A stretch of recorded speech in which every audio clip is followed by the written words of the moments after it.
created OFHEO in 1992, admonishing it to make sure the two behemoths were behaving themselves. With that move, Fannie and Freddie became the most intensely regulated companies of which I am aware, as measured by manpower assigned to the task.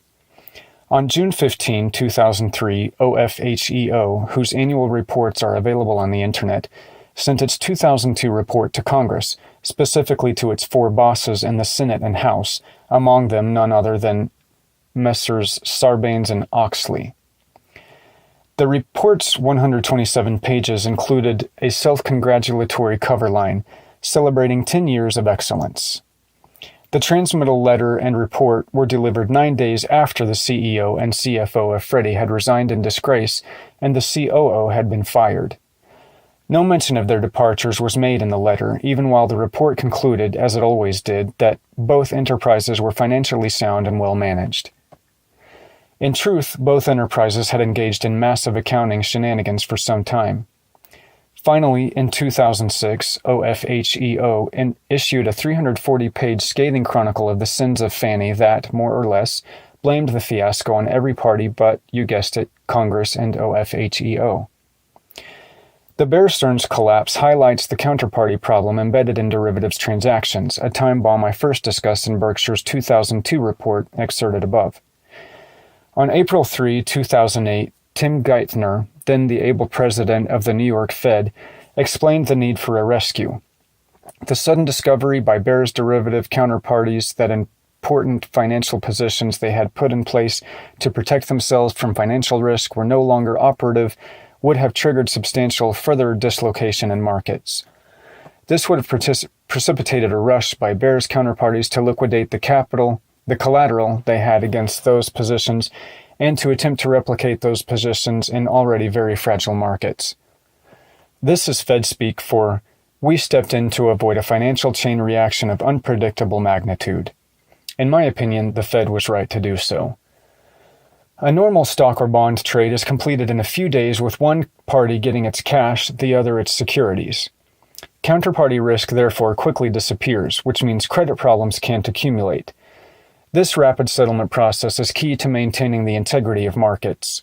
That, in fact, is a reason for NYSE and NASDAQ shortening the settlement period from 5 days to 3 days in 1995.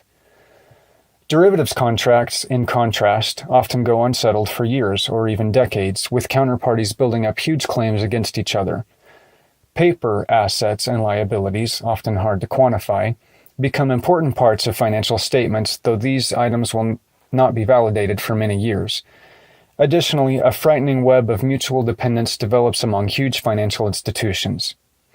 Receivables and payables by the billions become concentrated in the hands of a few large dealers who are apt to be highly leveraged in other ways as well. Participants seeking to dodge troubles face the same problem as someone seeking to avoid venereal disease. It's not just whom you sleep with, but also whom they are sleeping with.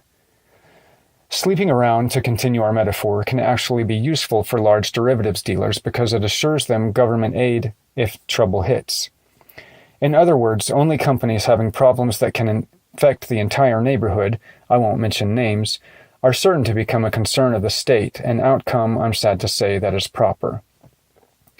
From this irritating reality comes the first law of corporate survival for ambitious CEOs who pile on leverage and run large and unfathomable derivatives books. Modest incompetence simply won't do it. It's mind-boggling screw-ups that are required. Foreign currencies and equities. During 2002, we entered the foreign currency market for the first time in my life, and in 2003 we enlarged our position as I became increasingly bearish on the dollar. I should note that the Cemetery for Seers has a huge section set aside for macro forecasters. We have, in fact, made few macro forecasts at Berkshire, and we have seldom seen others make them with sustained success. We have, and will continue to have, the bulk of Berkshire's net worth in U.S. assets. But in recent years, our country's trade deficit has been force-feeding huge amounts of claims on and ownership in America to the rest of the world. For a time, foreign appetite for these assets readily absorbed the supply. Late in 2002, however, the world started choking on this diet and the dollar's value began to slide against major currencies. Even so, prevailing exchange rates will not lead to a material let-up in our trade deficit. So whether foreign investors like it or not, they will continue to be flooded with dollars. The consequences of this are anybody's guess.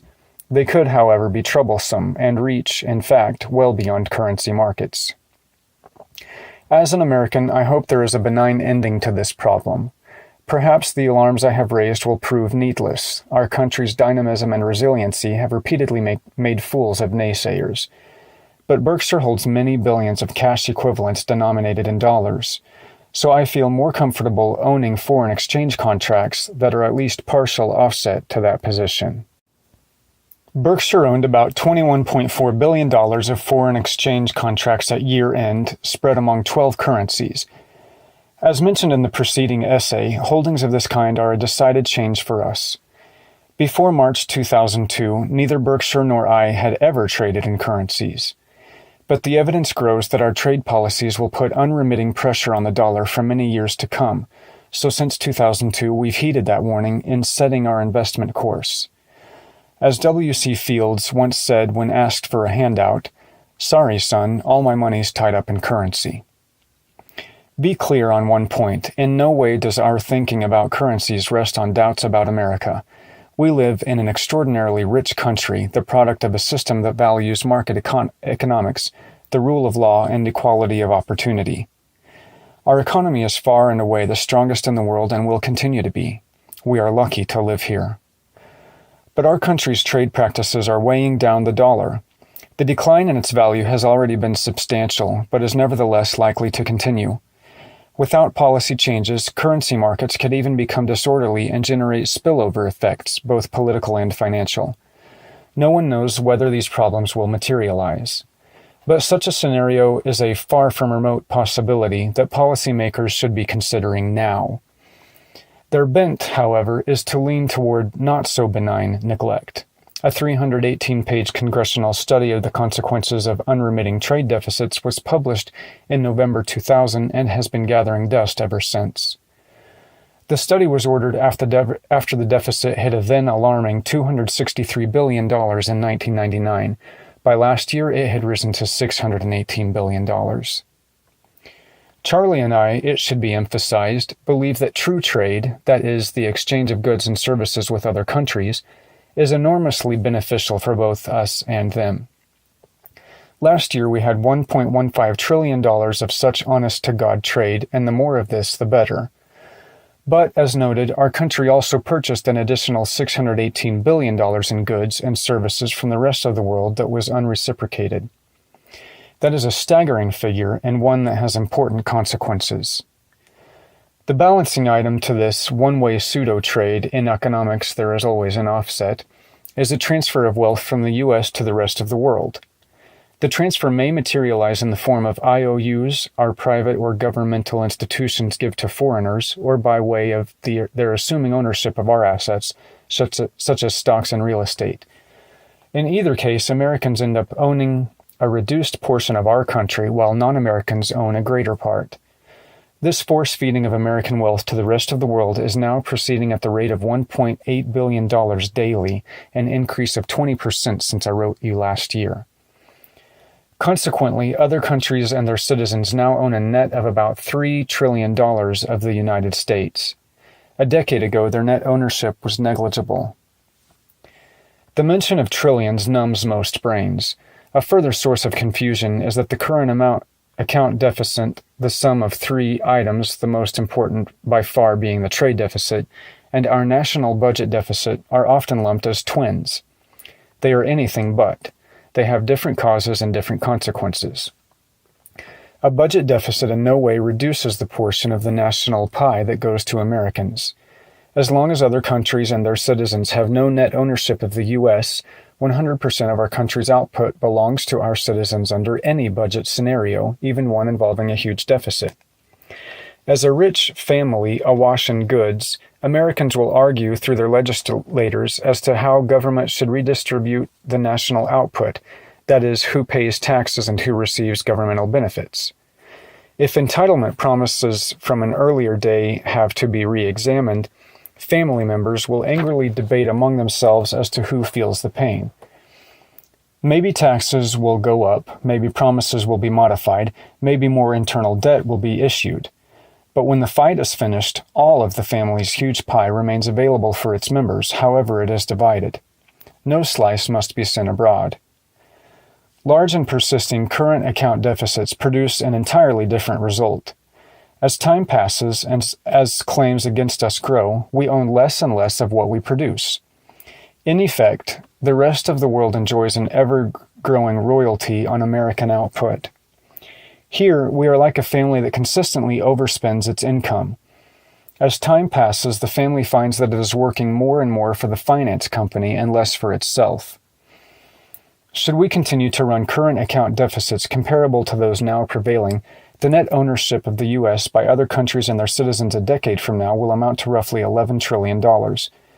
And if foreign investors were to earn only 5% on that net holding, we would need to send a net of $0.55 trillion of goods and services abroad every year merely to service the U.S. investments then held by foreigners. At that date, a decade out, our GDP would probably total about $18 trillion, assuming low inflation, which is far from a sure thing. Therefore, our U.S. family would then be delivering 3% of its annual output to the rest of the world simply as tribute for the overindulgences of the past. In this case, unlike that involving budget deficits, the sons would truly pay for the sins of their fathers. This annual royalty paid the world, which would not disappear unless the U.S. massively underconsumed and began to run consistent and large trade surpluses, would undoubtedly produce significant political unrest in the U.S. Americans would still be living very well, indeed better than now because of the growth in our economy.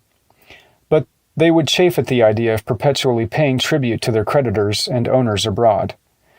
A country that is now aspiring to an ownership society will not find happiness in, and I'll use hyperbole here for emphasis, a sharecropper's society. But that's precisely where our trade policies, supported by Republicans and Democrats alike, are taking us. Many prominent U.S. financial figures, both in and out of government, have stated that our current account deficits cannot persist.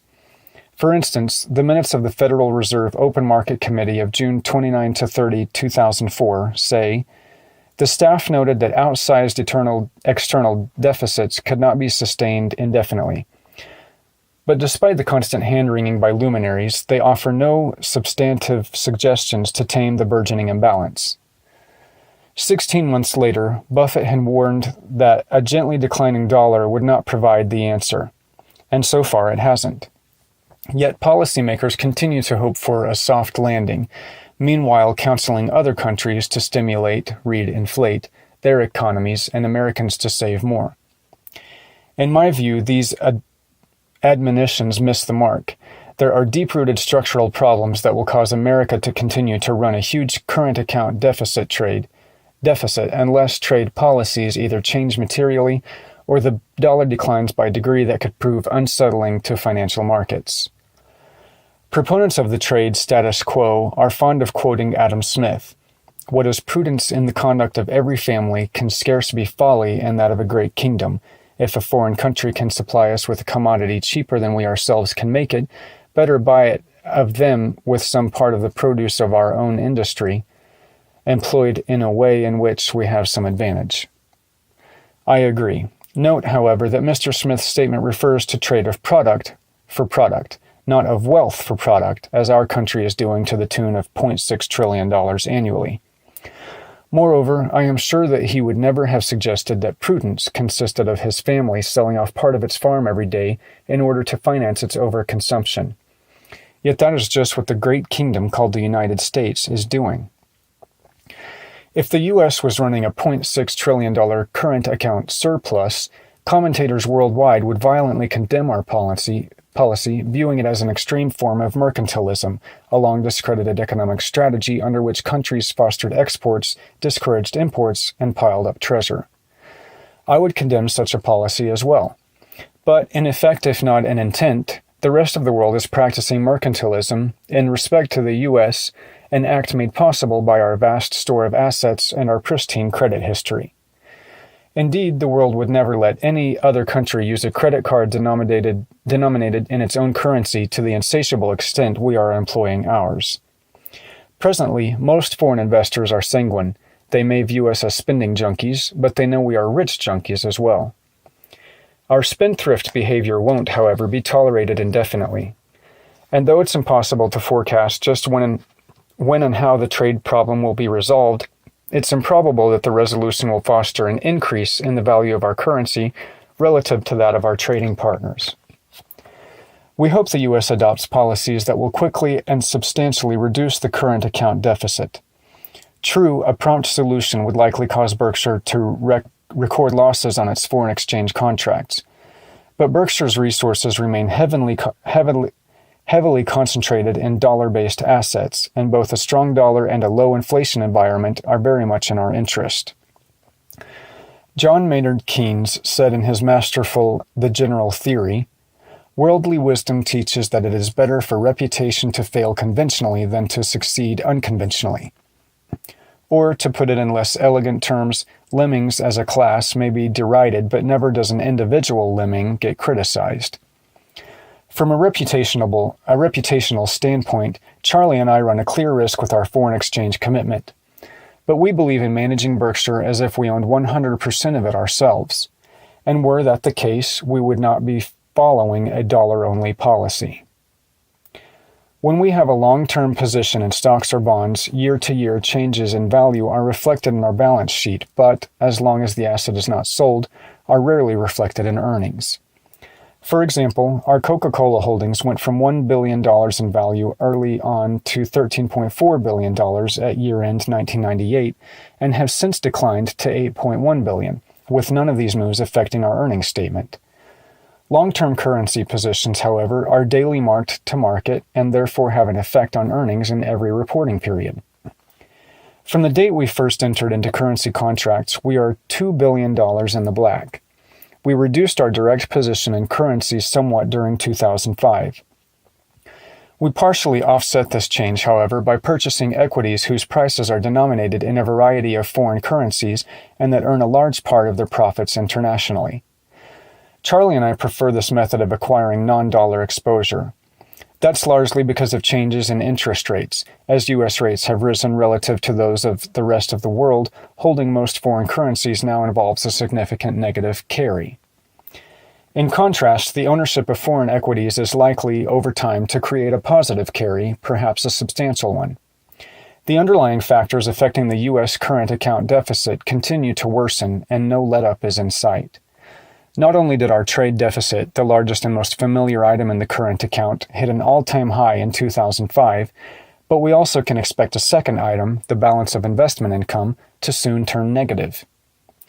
As foreigners increase their ownership of U.S. assets or of claims against us relative to U.S. investments abroad, these investors will begin earning more on their holdings than we do on ours. Finally, the third component of the current account, unilateral transfers, is always negative. The U.S., it should be emphasized, is extraordinarily rich and will get richer.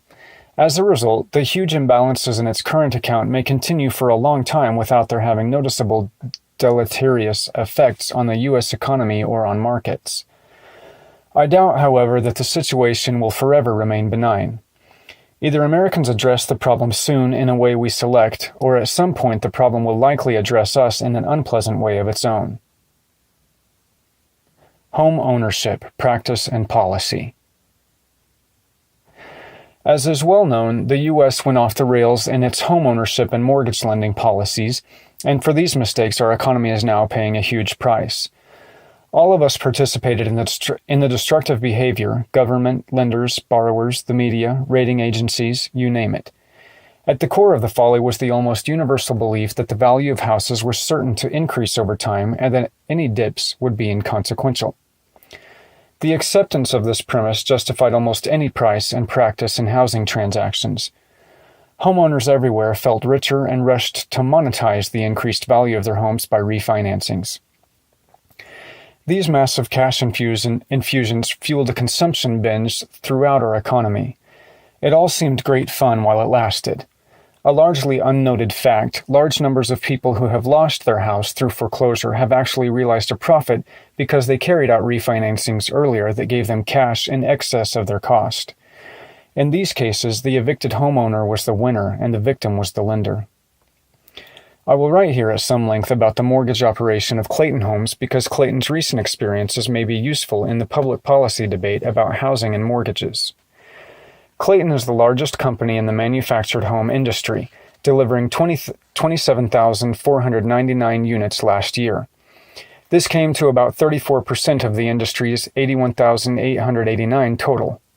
Our share will likely grow in 2009, partly because much of the rest of the industry is in acute distress. Industry-wide, units sold have steadily declined since they hit a peak of 372,843 in 1998. At that time, much of the industry employed sales practices that were atrocious. Writing about the period somewhat later, I described it as involving borrowers who shouldn't have borrowed being financed by lenders who shouldn't have lent. To begin with, the need for meaningful down payments was frequently ignored. Sometimes fakery was involved. That certainly looks like a $2,000 cat to me, says the salesman who will receive a $3,000 commission if the loan goes through. Moreover, impossible to meet monthly payments were being agreed to by borrowers who signed up because they had nothing to lose.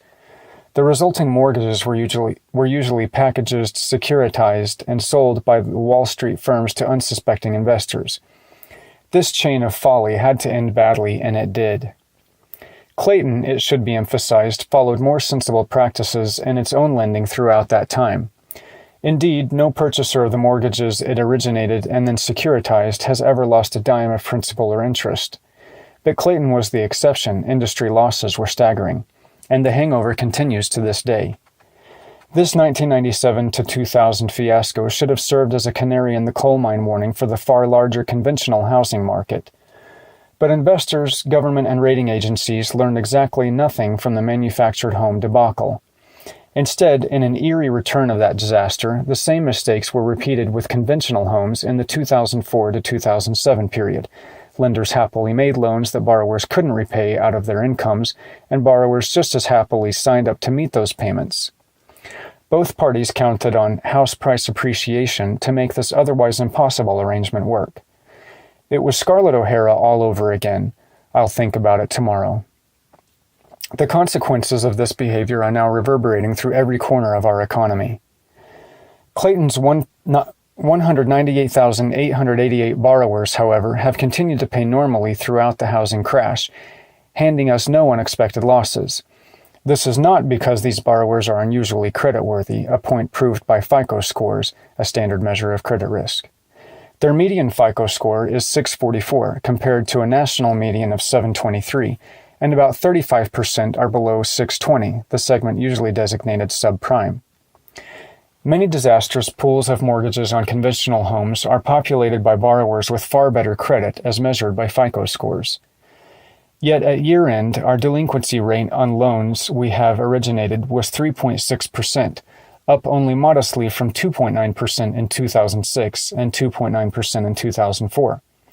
In addition to our originated loans, we've also bought bulk portfolios of various types from other financial institutions.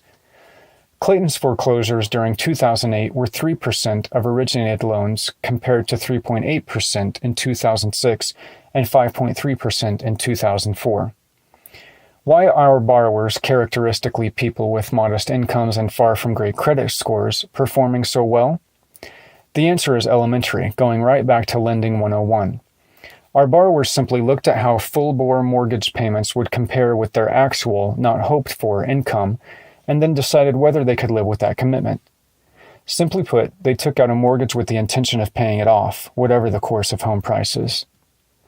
Just as important is what our borrowers did not do. They did not count on making their loan repayments by means of refinancing. They did not sign up for teaser rates that upon reset were outsized relative to their income. And they did not assume that they could always sell their home at a profit if their mortgage payments became onerous. Jimmy Stewart would have loved these folks. Of course, a number of our borrowers will run into trouble. They generally have no more than minor savings to tide them over if adversity hits. The major cause of delinquency or foreclosure is the loss of a job, but death, divorce, and medical expenses all cause problems. If unemployment rates rise, as they surely will in 2009, more of Clayton's borrowers will have troubles, and we will have larger, though still manageable, losses. Both our problems will not be driven to any extent by the trend of home prices. Commentary about the current housing crisis often ignores the crucial fact that most foreclosures do not occur because a house is worth less than its mortgage, so-called upside-down loans. Rather, foreclosures take place because borrowers can't pay the monthly payment that they agreed to pay. Homeowners who have made a meaningful down payment derived from savings and not from other borrowing seldom walk away from a primary residence simply because its value today is less than the mortgage. Instead, they walk when they can't make the monthly payments. Home ownership is a wonderful thing. My family and I have enjoyed my present home for 50 years, with more to come. But enjoyment and utility should be the primary motives for purchase, not profit or refi possibilities. And the home purchased ought to fit the income of the purchaser. The present housing debacle should teach home buyers, lenders, brokers, and government some simple lessons that will ensure stability in the future. Home purchases should involve an honest-to-God down payment of at least 10% and monthly payments that can be comfortably handled by the borrower's income. That income should be carefully verified. Putting people into homes, though a desirable goal, shouldn't be our country's primary objective. Keeping them in their homes should be the ambition. Common stock. Occasional outbreaks of those two super-contagious diseases, fear and greed, will forever occur in the investment community. The timing of these epidemics will be unpredictable, and the market aberrations produced by them will be equally unpredictable, both as to duration and degree. Therefore, we never try to anticipate the arrival or departure of either disease. Our goal is more modest. We simply attempt to be fearful when others are greedy, and to be greedy when others are fearful. As this is written, little fear is visible in Wall Street. Instead, euphoria prevails, and why not? What could be more exhilarating than to participate in a bull market in which the rewards to owners of businesses become gloriously uncoupled from the plodding performances of the businesses themselves? Unfortunately, however, stocks can't outperform business indefinitely. Indeed, because of the heavy transaction and investment management costs they bear, stockholders as a whole and over the long term must inevitably underperform the companies they own. If American business in aggregate earns about 12% on equity annually, investors must end up earning significantly less. Bull markets can obscure mathematical laws, but they cannot repeal them. The bane of trading, transaction costs. It's been an easy matter for Berkshire and other owners of American equities to prosper over the years. Between December 31, 1899 and December 31, 1999, to give a really long-term example, the Dow rose from 66 to 11,497. Guess what annual growth rate is required to produce this result? The surprising answer is at the end of this essay. This huge rise came about for a simple reason. Over the century, American businesses did extraordinarily well, and investors rode the wave of their prosperity. Businesses continue to do well. But now shareholders, through a series of self-inflicted wounds, are in a major way cutting the returns they will realize from their investments. The explanation of how this is happening begins with a fundamental truth. With unimportant exceptions, such as bankruptcies in which some of the company's losses are borne by creditors, the most that owners in aggregate can earn between now and Judgment Day is what their businesses in aggregate earn. True, by buying and selling, that is, a clever or lucky investor A may take more than his share of the pie at the expense of investor B. And yes, all investors feel richer when stocks soar. But an owner can exit only by having someone take his place. If one investor sells high, another must buy high. For owners as a whole, there is simply no magic, no shower of money from outer space that will enable them to extract wealth from the companies beyond that created by the companies themselves. Indeed, owners must earn less than their businesses earn because of frictional costs, And that's my point. These costs are now being incurred in amounts that will cause shareholders to earn far less than they historically have. To understand how this toll has ballooned, imagine for a moment that all American corporations are, and always will be, owned by a single family. We'll call them the Gottrocks. After paying taxes on dividends, this family, generation after generation, becomes richer by the aggregate amount earned by its companies. Today that amount is about $700 billion annually. Naturally, the family spends some of these dollars, but the portion it saves steadily compounds for its benefit. In the Gottrocks household, everyone grows wealthier at the same pace, and all is harmonious. But let's now assume that a few fast-talking helpers approach the family and persuade each of its members to try to outsmart his relatives by buying certain of their holdings and selling them certain others. The helpers, for a fee, of course, obligingly agree to handle these transactions. The Gottrocks still own all of corporate America. The trades just rearrange who owns what. So the family's annual gain in wealth diminishes, equaling the earnings of American business minus commissions paid. The more that family members trade, the smaller the share of the pie and the larger the slice received by the helpers. This fact is not lost upon these broker helpers. Activity is their friend, and, in a wide variety of ways, they urge upon it. After a while, most of the family members realize that they are not doing so well at this new beat my brother game. Enter another set of helpers. These newcomers explain to each member of the Gottrocks clan that by himself he'll never outsmart the rest of the family. The suggested cure: hire a manager, yes, us, and get the job done professionally. These manager helpers continue to use the broker helpers to execute trades. The managers may even increase their activity so as to permit the brokers to prosper still more. Overall, a bigger slice of the pie now goes to the two classes of helpers. The family's disappointment grows. Each of its members is now employing professionals. Yet overall, the group's finances have taken a turn for the worse. The solution? More help, of course. It arrives in the form of financial planners and institutional consultants who weigh in to advise the Gottrocks on selecting manager helpers. The befuddled family welcomes this assistance. By now its members know they can pick neither the right stocks nor the right stock pickers. Why, one might ask, should they expect success in picking the right consultant? But this question does not occur to the Gottrocks, and the consultant helpers certainly don't suggest it to them. The Gottrocks, now supporting three classes of expensive helpers, find that their results get worse, and they sink into despair. But just as hope seems lost, a fourth group, we'll call them the hyper-helpers, appears.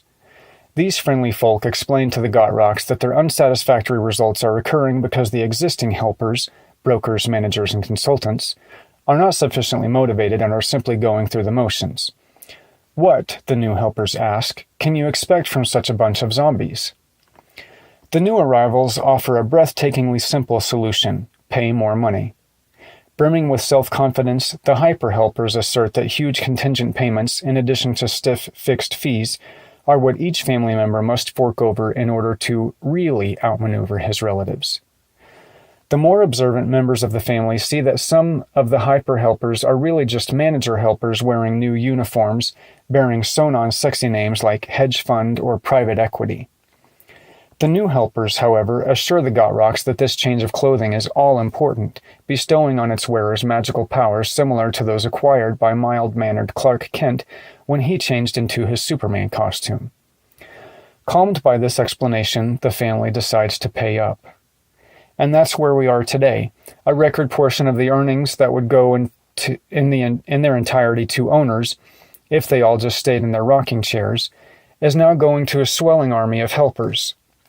Particularly expensive is the recent pandemic of profit arrangements under which helpers receive large portions of the winnings when they are smart or lucky, and leave family members with all of the losses and large fixed fees to boot when the helpers are dumb or unlucky or occasionally crooked. A sufficient number of arrangements like this, heads, the helper takes much of the winnings, tails, the Gottrocks lose and pay dearly for the privilege of doing so, may make it more accurate to call the family the Hadrocks. Today, in fact, the family's frictional costs of all sorts may well amount to 20% of the earnings of American business. In other words, the burden of paying helpers may cause American equity investors overall to earn only 80% or so of what they would earn if they just sat still and listened to no one. Long ago, Sir Isaac Newton gave us 3 laws of motion, which were the work of genius. But Sir Isaac's talents didn't extend to investing. He lost a bundle in the South Sea bubble, explaining later, "I can calculate the movement of the stars, but not the madness of men." If he had not been traumatized by this loss, Sir Isaac might well have gone on to discover the 4th law of motion. For investors as a whole, returns decrease as motion increases. Here's the answer to the question posed at the beginning of this essay. To get very specific, the Dow increased from 65.73 to 11,497.12 in the 20th century, and that amounts to a gain of 5.3% compounded annually. Investors would also have received dividends, of course. To achieve an equal rate of gain in the 21st century, the Dow will have to rise by December 31, 2099 to, brace yourself, precisely 2,011,011.23. But I'm willing to settle for 2 million. 6 years into this century, the Dow has gained not at all. It is likely that in a few months Berkshire shares will be traded on the New York Stock Exchange. Our move there would be made possible by a new listing rule that the exchange's Board of Governors has passed and asked the SEC to approve. If that approval is forthcoming, we expect to apply for a listing, which we believe will be granted. Up to now, the exchange has required newly listed companies to have a minimum of 2,000 shareholders who each own 100 shares or more. The purpose of this rule is to ensure that NYSE-listed companies enjoy the broad investor interest that facilitates an orderly market. The 100-share standard corresponds to the trading unit, round lot, for all common stocks now listed on the exchange. Because in 1988 Berkshire had relatively few shares outstanding, 1,146,642, it did not have the number of 100 shares or more holders that the exchange has required. A 10-share holding of Berkshire, however, represents a significant investment commitment. In fact, 10 Berkshire shares have a value greater than that of 100 shares of any NYSE-listed stock. The exchange, therefore, is willing to have Berkshire shares trade in 10-share round lots. The exchange's proposed rule simply changes the 2,000 shareholder minimum from one measured by holders of 100 shares or more to one measured by holders of a round lot or more. Berkshire can easily meet this amended test. Charlie and I are delighted at the prospect of listing since we believe this move will benefit our shareholders. We have 2 criteria by which we judge what marketplace would be best for Berkshire stock. First, we hope for the stock to consistently trade at a price rationally related to its intrinsic business value. If it does, the investment result achieved by each shareholder will approximate Berkshire's business result during his period of ownership. Such an outcome is far from automatic. Many stocks swing between levels of severe undervaluation and overvaluation. When this happens, owners are rewarded or penalized in a manner wildly at variance with how the business has performed during the period of ownership. We want to avoid such capricious results. Our goal is to have our shareholder partners profit from the achievements of the business rather than from the foolish behavior of their co-owners. Consistently rational prices are produced by rational owners, both current and prospective. All of our policies and communications are designed to attract the business-oriented long-term owner and to filter out possible buyers whose focus is short-term and market-oriented. To date, we have been successful in this attempt, and Berkshire shares have consistently sold in an unusually narrow range around intrinsic business value. We do not believe that an NYSE listing will improve or diminish Berkshire's prospects for consistently selling at an appropriate price. The quality of our shareholders will produce a good result whatever the marketplace. But we do believe that the listing will reduce transaction costs for Berkshire shareholders, and that is important.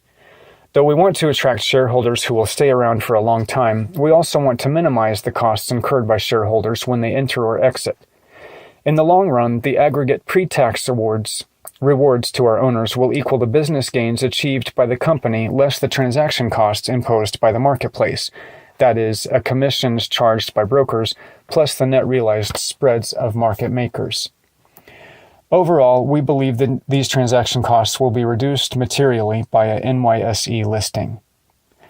Transaction costs are very heavy for active stocks, often accounting to 10% or more of the earnings of a public company. In effect, these costs act as a hefty tax on owners, albeit one based on individual decisions to change chairs, and one that is paid to the financial community rather than to Washington. Our policies and your investment attitude have reduced this tax on Berkshire owners to what we believe is the lowest level among large public companies. An NYSE listing should further reduce this cost for Berkshire's owners by narrowing the market maker's spread. One final comment: you should clearly understand that we are not seeking an NYSE listing for the purpose of achieving a higher valuation on Berkshire shares. Berkshire should sell, and we hope will sell, on the NYSE at prices similar to those it would have commanded in the over-the-counter market, given similar economic circumstances. The NYSE listing should not induce you to buy or sell. It simply should cut your costs somewhat should you decide to do either. Attracting the right sort of investor. Berkshire shares were listed on the NYSE on November 29, 1988. Let me clarify one point not dealt with in the letter set forth above. Though our round lot for trading on the NYSE is 10 shares, any number of shares from 1 on up can be bought or sold. As the foregoing letter explains, our primary goal in listing was to reduce transaction costs, and we believe this goal is being achieved. Generally, the spread between the bid and asked price on the NYSE has been well below the spread that prevailed in the over-the-counter market. Henderson Brothers Incorporated, the specialist in our shares, is the oldest continuing specialist firm on the exchange. Its progenitor, William Thomas Henderson, bought his seat for $500 on September 8, 1861. Recently, seats were selling for about $625,000. Among the 54 firms acting as specialists, HBI ranks second in number of stocks assigned with 83. We were pleased when Berkshire was allocated to HBI and have been delighted with the firm's performance. Jim McGuire, chairman of HBI, personally manages the trading of Berkshire, and we could not be in better hands. In two respects, our goals probably differ somewhat from those of most listed companies. First, we do not want to maximize the price at which Berkshire shares trade. We wish instead for them to trade in a narrow range centered at intrinsic business value, which we hope increases at a reasonable, or better yet, unreasonable, rate.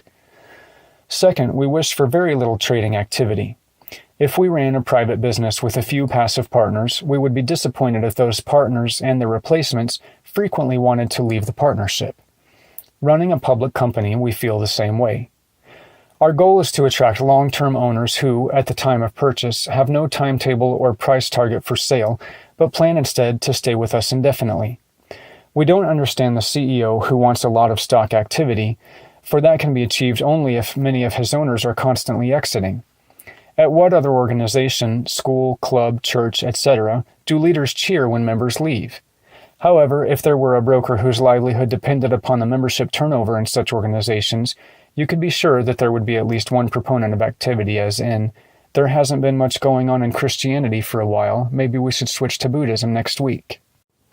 Of course, some Berkshire owners will need or want to sell from time to time, and we wish for good replacements who will pay them a fair price. Therefore, we try, through our policies, performance, and communications, to attract new shareholders who understand our operations, share our time horizons, and measure us as we measure ourselves. If we can continue to attract this sort of shareholder, and, just as important, continue to be uninteresting to those with short-term or unrealistic expectations, Berkshire shares should consistently sell at prices reasonably related to business value. Dividend policy and share repurchases. Dividend policy is often reported to shareholders but seldom explained. A company will say something like, "Our goal is to pay out 40% to 50% of earnings and to increase dividends at a rate at least equal to the rise in the CPI." And that's it. No analysis will be supplied as to why that particular policy is best for the owners of the business. Yet, allocation of capital is crucial to business and investment management. Because it is, we believe managers and owners should think hard about the circumstances under which earnings should be retained and under which they should be distributed. The first point to understand is that all earnings are not created equal. In many businesses, particularly those that have high asset-to-profit ratios, inflation causes some or all of the reported earnings to become ersatz. The ersatz portion, let's call these earnings restricted, cannot, if the business is to retain its economic position, be distributed as dividends. Were these earnings to be paid out, the business would lose ground in one or more of the following areas: its ability to maintain its unit volume of sales, its long-term competitive position, its financial strength. No matter how conservative its payout ratio, a company that consistently distributes restricted earnings is destined for oblivion unless equity capital is otherwise infused. Restricted earnings are seldom valueless to owners, but they often must be discounted heavily. In effect, they are conscripted by the business, no matter how poor its economic potential. This retention, no matter how unattractive the return situation, was communicated unwittingly at a marvelously ironic way by Consolidated Edison a decade ago. At the time, a punitive regulatory policy was a major factor causing the company's stock to sell as low as 1/4 of book value, i.e., every time a dollar of earnings was retained for reinvestment in the business, that dollar was transformed into only 25 cents of market value. But despite this gold into lead process, most earnings were reinvested in the business rather than paid to its owners. Meanwhile, at construction and maintenance sites throughout New York, signs proudly proclaimed the corporate slogan, "Dig we must."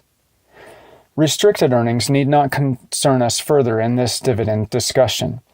Let's turn to the much more valued unrestricted variety. These earnings may, with equal feasibility, be retained or distributed.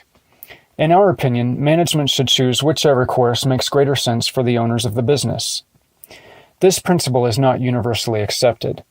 For a number of reasons, managers like to withhold unrestricted, readily distributable earnings from shareholders, to expand the corporate empire over which the managers rule, to operate from a position of exceptional financial comfort, etc. But we believe there is only one valid reason for retention.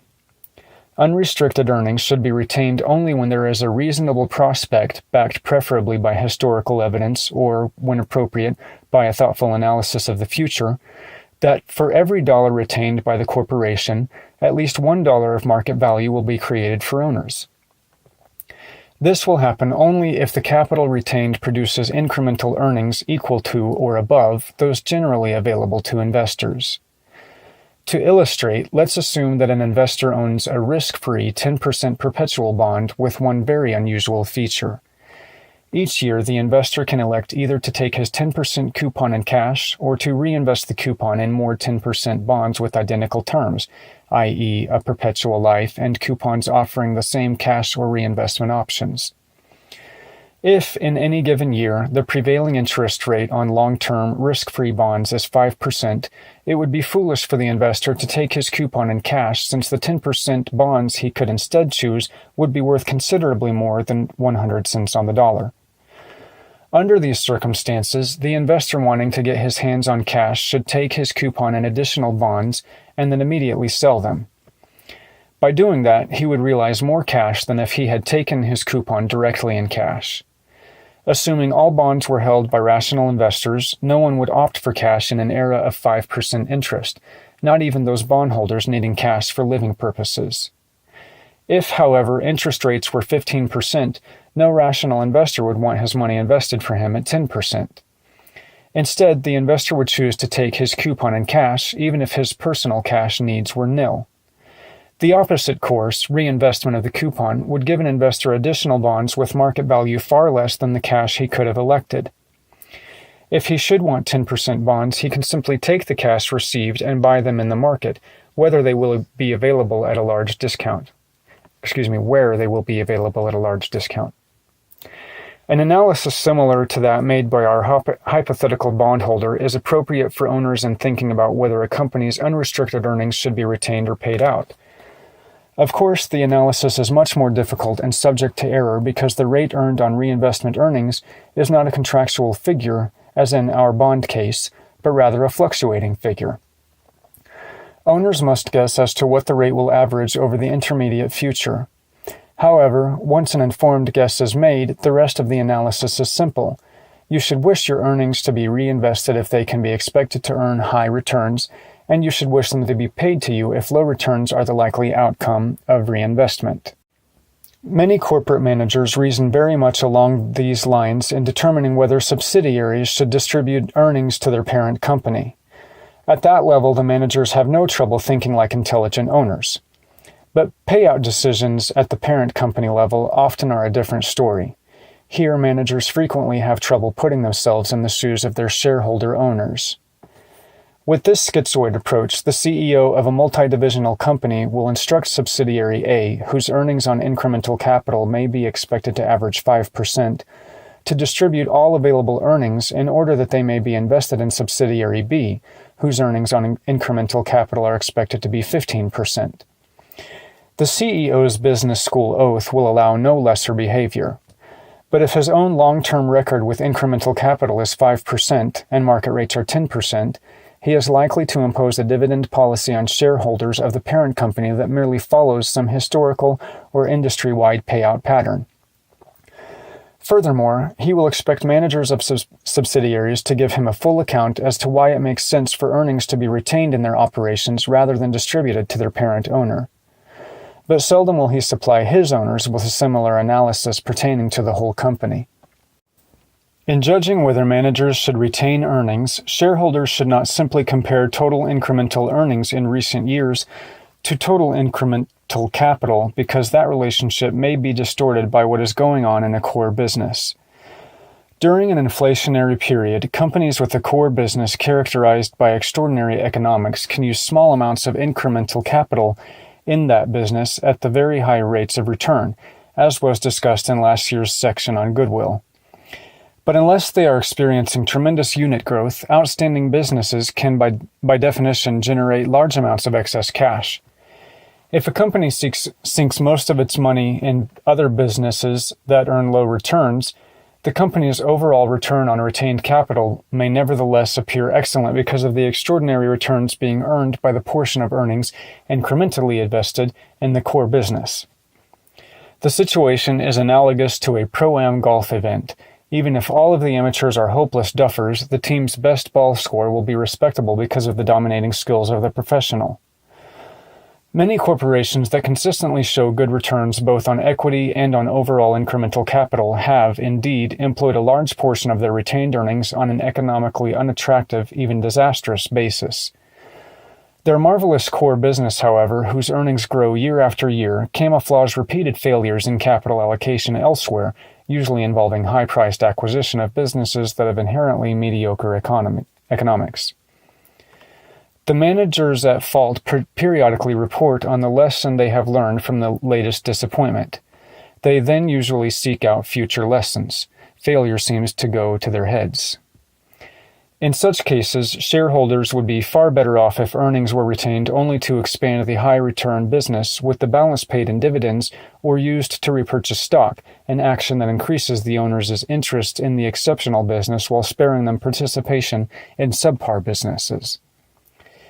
Managers of high-return businesses who consistently employ much of the cash thrown off by those businesses in other ventures with low returns should be held to account for those allocation decisions, regardless of how profitable the overall enterprise is. Nothing in this discussion is intended to argue for dividends that bounce around from quarter to quarter with each wiggle or in earnings or in investment opportunities. Shareholders of public corporations understandably prefer that dividends be consistent and predictable. Payments, therefore, should reflect the long-term expectations for both earnings and returns on incremental capital. Since the long-term corporate outlook changes only infrequently, dividend patterns should change no more often. But over time, distributable earnings that have been withheld by managers should earn their keep. If earnings have been unwisely retained, it is likely that managers, too, have been unwisely retained. The companies in which we have our largest investments have all engaged in significant stock repurchases at times when wide discrepancies existed between price and value. As shareholders, we find this encouraging and rewarding for two important reasons, one that is obvious and one that is subtle and not always understood. The obvious point involves basic arithmetic. Major repurchases at prices well below per-share intrinsic business value immediately increase, in a highly significant way, that value. When companies purchase their own stock, they often find it easy to get $2 of present value for $1. Corporate acquisition programs almost never do as well and, in a discouragingly large number of cases, fail to get anything close to $1 of value for each dollar expended. The other benefit of repurchases is less subject to precise measurement but can be fully as important over time. By making repurchases when a company's market value is well below its business value, management clearly demonstrates that it is given to actions that enhance the wealth of shareholders rather than to actions that expand management's domain but that do nothing for or even harm shareholders. Seeing this, shareholders and potential shareholders increase their estimates of future returns from the business. This upward revision, in turn, produces market prices more in line with intrinsic business value. These prices are entirely rational. Investors should pay more for a business that is lodged in the hands of a manager with demonstrated pro-shareholder leanings more than for one in the hands of a self-interested manager marching to a different drummer. To make the point extreme, how much would you pay to be a minority shareholder of a company controlled by Robert Vesco? The key word is demonstrated. A manager who consistently turns his back on repurchases when these clearly are in the interest of owners reveals more than he knows of his motivations. No matter how often or eloquently he mouths some public relations-inspired phrase such as maximizing shareholder wealth, this season's favorite, the market correctly discounts assets lodged with him. His heart is not listening to his mouth, and after a while, neither will the market. A number of shareholders have suggested to us that Berkshire repurchases its shares. Usually the requests were rationally based, but a few leaned on spurious logic. There is only one combination of facts that makes it advisable for a company to repurchase its shares.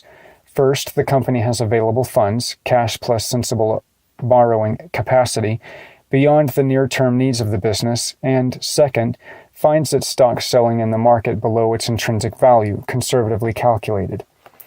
To this, we add a caveat. Shareholders should have been supplied all the information they need for estimating that value. Otherwise, insiders could take advantage of their uninformed partners and buy out their investments at a fraction of true worth.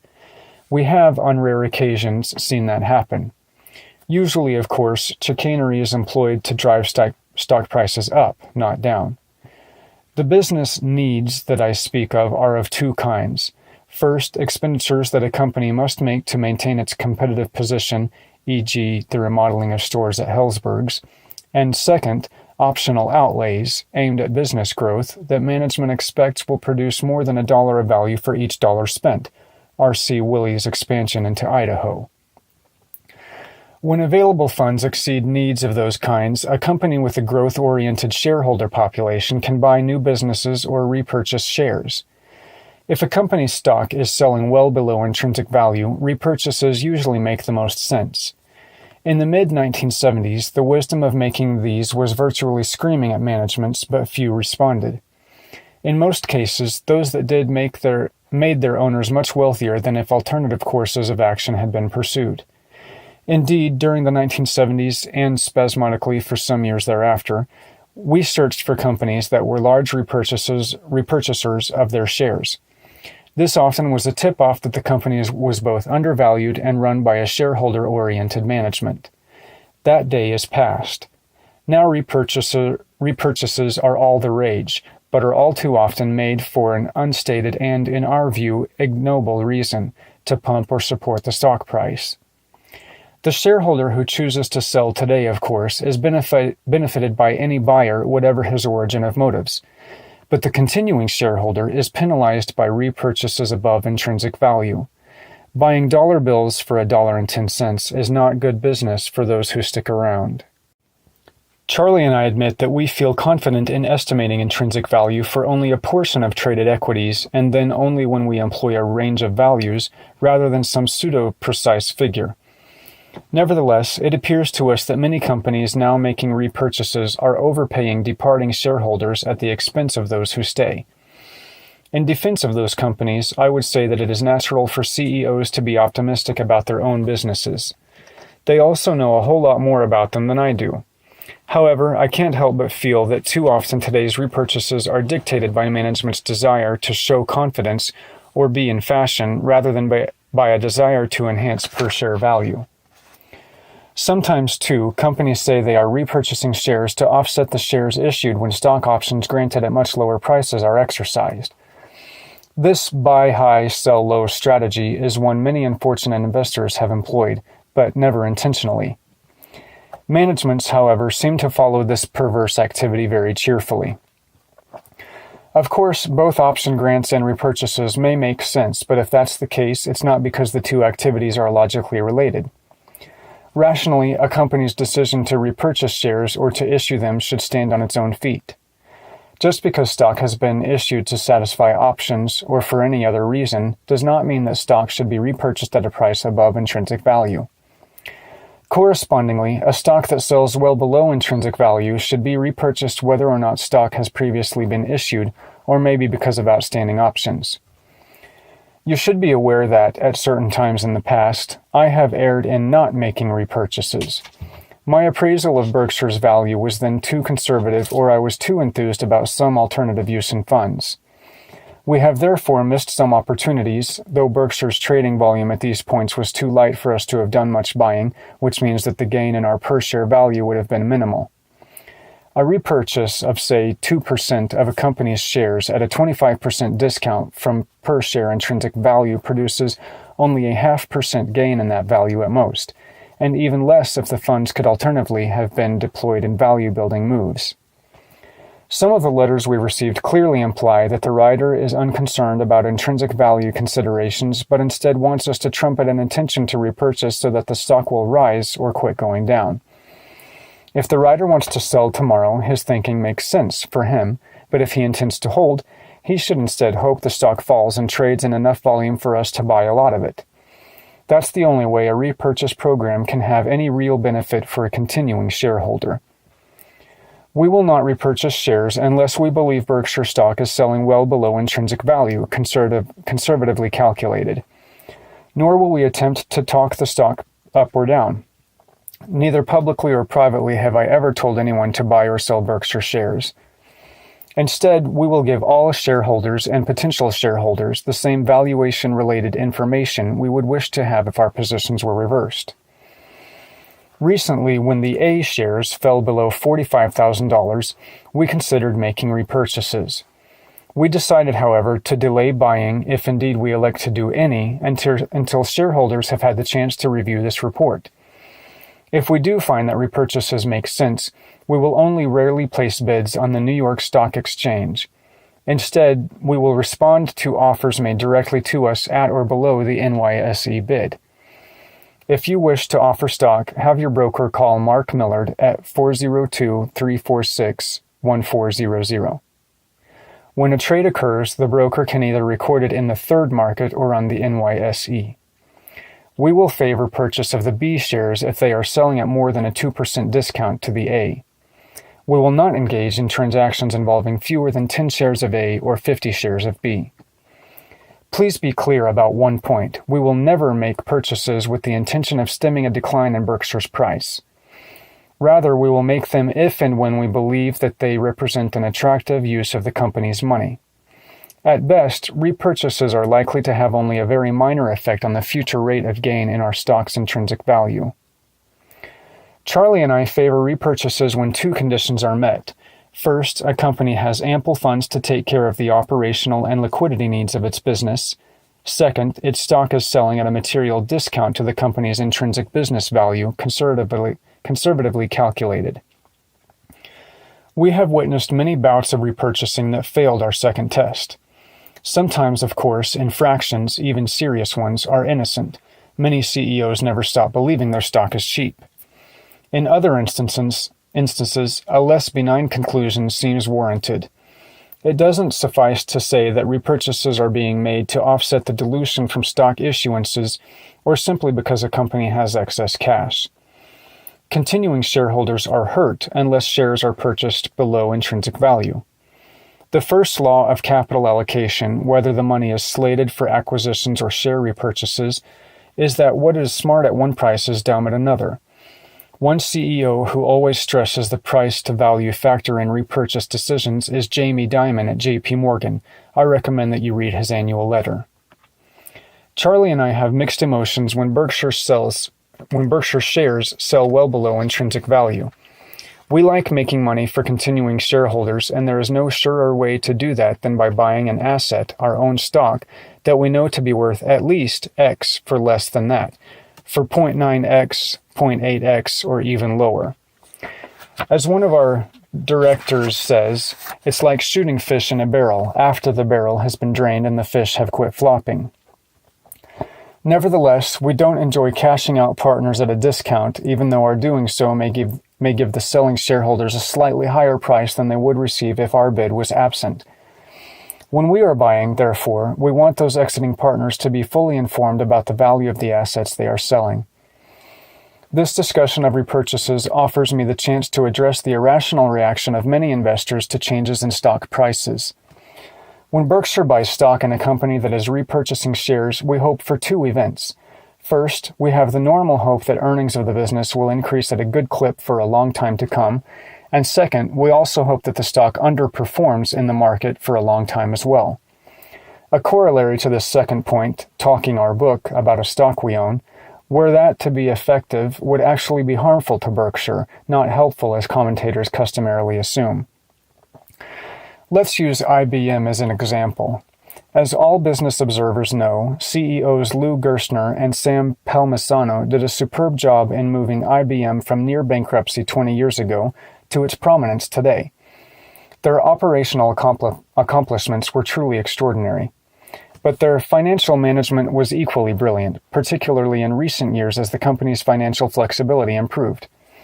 Indeed, I can think of no major company that has had better financial management, a skill that has materially increased the gains enjoyed by IBM shareholders.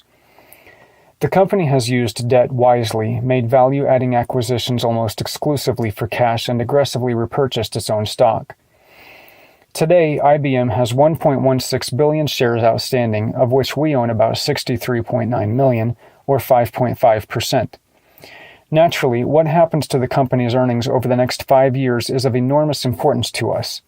Beyond that, the company will likely spend $50 billion or so in those years to repurchase shares. Our quiz for the day: what should a long-term shareholder, such as Berkshire, cheer for during that period? I won't keep you in suspense. We should wish for IBM stock's price to languish throughout the 5 years. Let's do the math. If IBM's stock price averages, say, $200 during the period, the company will acquire 250 million shares for its $50 billion. There would consequently be 910 million shares outstanding, and we would own about 7% of the company. If the stock conversely sells for an average of $300 during the 5-year period, IBM will acquire only 167 million shares. That would leave about 990 million shares outstanding after 5 years, of which we would own 6.5%. If IBM were to earn, say, $20 billion in the 5th year, our share of those earnings would be a full $100 million greater under the disappointing scenario of a lower stock price than they would have been at the higher price. At some later point, our shares would be worth perhaps $1.5 billion more than if the high price repurchase scenario had taken place. The logic is simple. If you are going to be a net buyer of stocks in the future, either directly with your own money or indirectly through your ownership of a company that is repurchasing shares, you are hurt when stocks rise. You benefit when stocks swoon. Emotions, however, too often complicate the matter.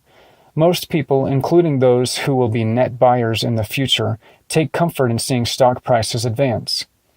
These shareholders resemble a commuter who rejoices after the price of gas increases, simply because his tank contains a day's supply.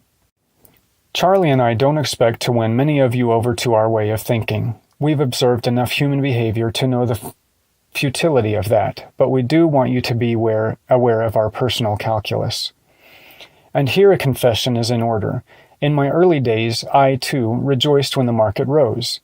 Then I read Chapter 8 of Ben Graham's The Intelligent Investor, the chapter dealing with how investors should view fluctuations in stock prices. Immediately, the scales fell from my eyes and low prices became my friend. Picking up that book was one of the luckiest moments in my life. In the end, the success of our IBM investment will be determined primarily by its future earnings. But an important secondary factor will be how many shares the company purchases with the substantial sums it is likely to devote to this activity. And if repurchases ever reduce the IBM shares outstanding to 63.9 million, I will abandon my famed frugality and give Berkshire employees a paid holiday. Stock splits and the invisible foot. We often are asked why Berkshire does not split its stock. The assumption behind this question usually appears to be that a split would be a pro-shareholder action. We disagree. Let me tell you why. One of our goals is to have Berkshire Hathaway stock sell at a price rationally related to its intrinsic business value. But note rationally related, not identical. If well-regarded companies are generally selling in the market at large discounts from value, Berkshire might well be priced similarly. The key to a rational stock price is rational shareholders, both current and prospective. If the holders of a company's stock and/or the prospective buyers attracted to it are prone to make a rational or emotional-based decision, some pretty silly stock prices are going to appear periodically. Manic-depressive personalities produce manic-depressive valuations. Such aberrations may help us in buying and selling the stocks of other companies, but we think it is in both your interest and ours to minimize their occurrence in the market for Berkshire. To obtain only high-quality shareholders is no cinch. Mrs. Astor could select her 400, but anyone can buy any stock. Entering members of a shareholder club cannot be screened for intellectual capacity, emotional stability, moral sensitivity, or acceptable dress. Shareholder agencies, therefore, might appear to be a hopeless undertaking. In large part, however, we feel that high-quality ownership can be attracted and maintained if we consistently communicate our business and ownership philosophy, along with no other conflicting messages, and then let self-selection follow its course. For example, self-selection will draw a far different crowd to a musical event advertised as an opera than one advertised as a rock concert, even though anyone can buy a ticket to either. Through our policies and communications, our advertisements, we try to attract investors who will understand our operations, attitudes, and expectations. And fully as important, we try to dissuade those who won't. We want those who think of themselves as business owners and invest in companies with the intention of staying a long time. And we want those who keep their eyes focused on business results, not market prices. Investors possessing those characteristics are in a small minority, but we have an exceptional collection of them. I believe well over 90%, probably over 95% of our shares are held by those who were shareholders of Berkshire 5 years ago. And I would guess that over 95% of our shares are held by investors for whom the holding is at least double the size of their next largest. Among companies with at least several thousand public shareholders and more than $1 billion of market value, we are almost certainly the leader in the degree to which our shareholders think and act like owners. Upgrading a shareholder group that possesses these characteristics is not easy.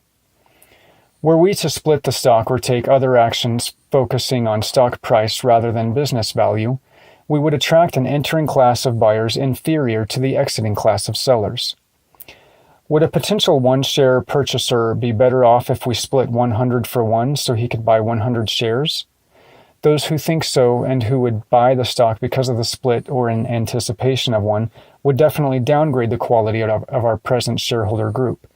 Could we really improve our shareholder group by trading some of our present clear-thinking members for impressionable new ones who, preferring paper to value, feel wealthier with 9 $10 bills than with one $100 bill?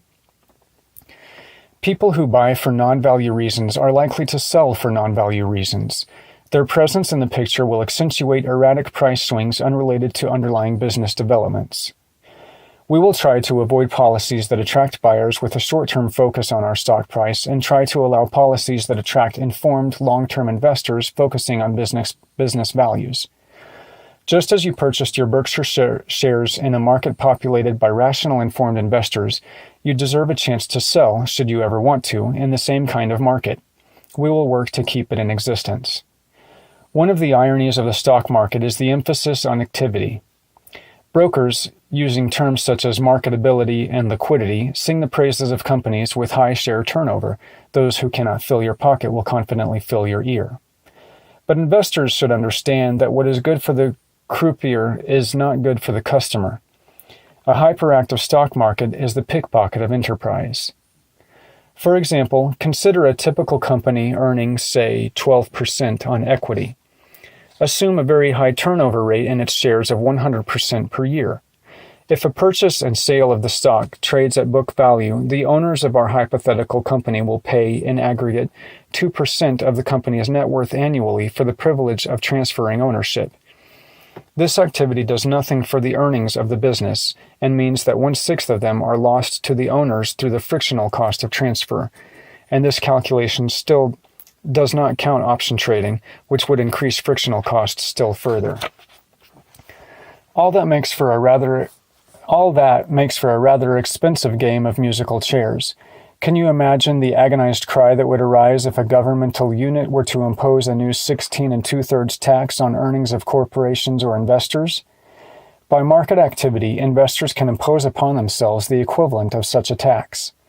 We are aware of the pie-expanding argument that says that such activities improve the rationality of the capital allocation process. We think that this argument is specious enough that, on balance, hyperactive equity markets subvert rational capital allocation and act as pie shrinkers. Adam Smith felt that all non-collusive acts in a free market were guided by an invisible hand that led an economy to maximum progress.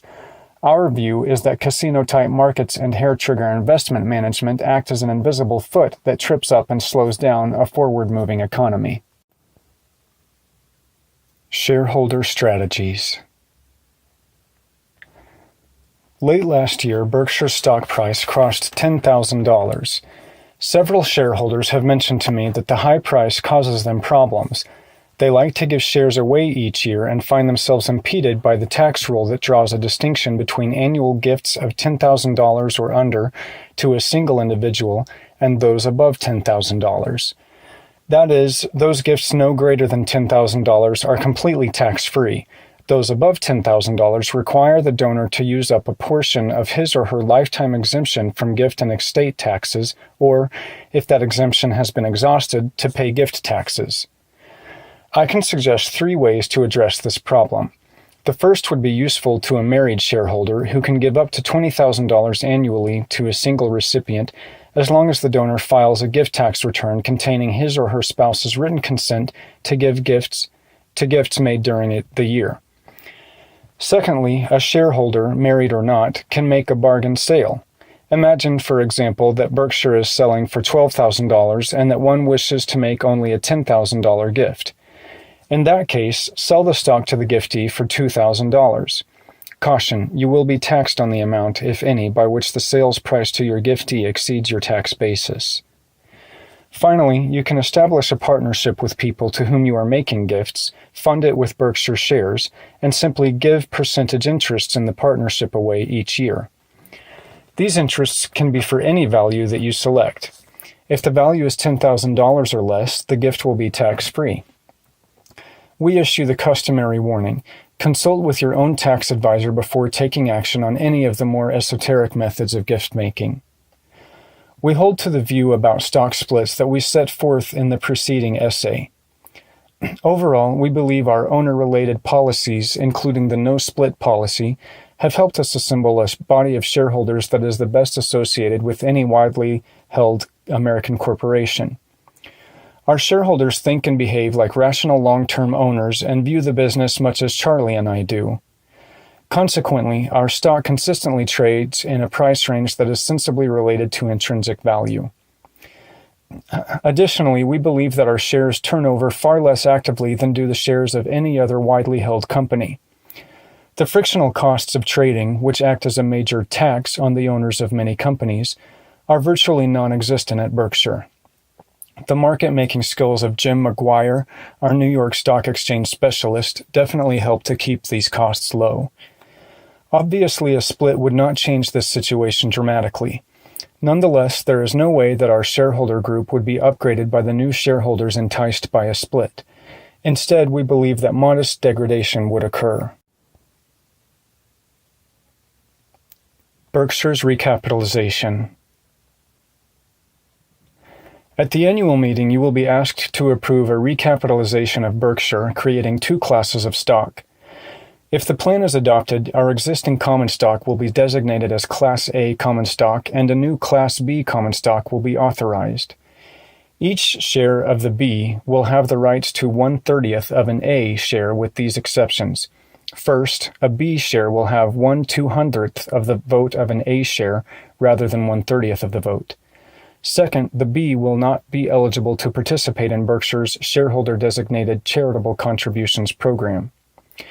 When the recapitalization is complete, each share of A will become convertible at the holder's option and at any time into 30 shares of B. This conversion privilege will not extend in the opposite direction. That is, holders of B shares will not be able to convert them into A shares. We expect to list the B shares on the New York Stock Exchange, where they will trade alongside the A stock. To create the shareholder base necessary for a listing and to ensure a liquid market in the B stock, Berkshire expects to make a public offering for cash of at least $100 million of new B shares. The offering will be made only by means of a prospectus. The market will ultimately determine the price of the B shares. Their price, though, should be in the neighborhood of 1/30th of the price of the A shares. Class A shareholders who wish to give gifts may find it convenient to convert a share or two of their stock into Class B shares. Additionally, arbitrage-related conversions will occur if demand for the B is strong enough to push its price to slightly above the 1/30th of the price A.